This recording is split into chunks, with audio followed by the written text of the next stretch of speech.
You've definitely probably heard people mention about doing a 180 or a 360. And the new narrative is, oh, why would you want to do a 360? Why do you want to end up back where you were? And it's not a case of being back where you were, it's closing out a cycle. So you do want to do a 360.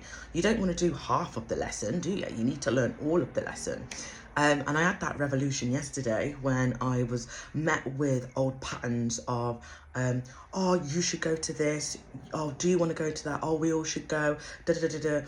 And that caused such a conflict, internal conflict for me of like, resentment and anger, and not towards the people, just towards like, I guess, not managing the situation as I want to manage it.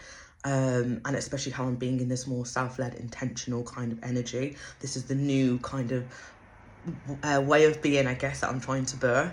And I've done a full 360 of like focusing on my goals and aspirations and being separate from that social element.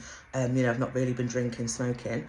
Now I've made a full 360 because I'm now met with all these temptations again. So like, I've been on my path, and now all of a sudden I'm being like, the cravings of smoking's come back, the cravings of drinking's come back, the social obligations are back, and I'm partly saying yes and sometimes saying no, and I need to just say no because that's not the journey that I'm on. I'm not in the play season yet, and that's what's caused all that energy and that resentment.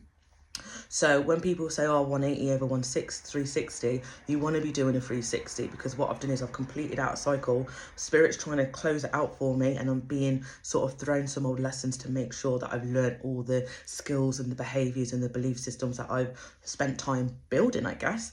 And then what I'll do is once I've closed out this cycle properly, I will enter a new cycle of being in that energy. You'll still have lessons and things thrown your way to kind of take you off course. Sometimes we think, oh, we'll complete that lesson, it's done. It's not, it's never done. You'll always have that kind of reoccurring, oh, I'm back. And you're like, oh, fuck off. But that's just how it is. And it's weird that I've just kind of felt that.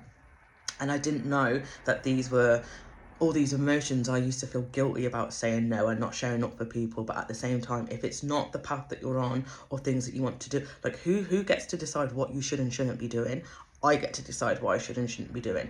I'm on my goals path and I'm building a new life, and that's my focus. And whenever I get angry or irritated, that's my body signaling to my spirit and my brain that's I'm not on the right path and I'm not doing what I want to be doing. So that's just a little note for anybody who like wants to understand about cycles and closing them out, and the 360 and 180. You want to be doing a 360. Okay, just saying. Bye.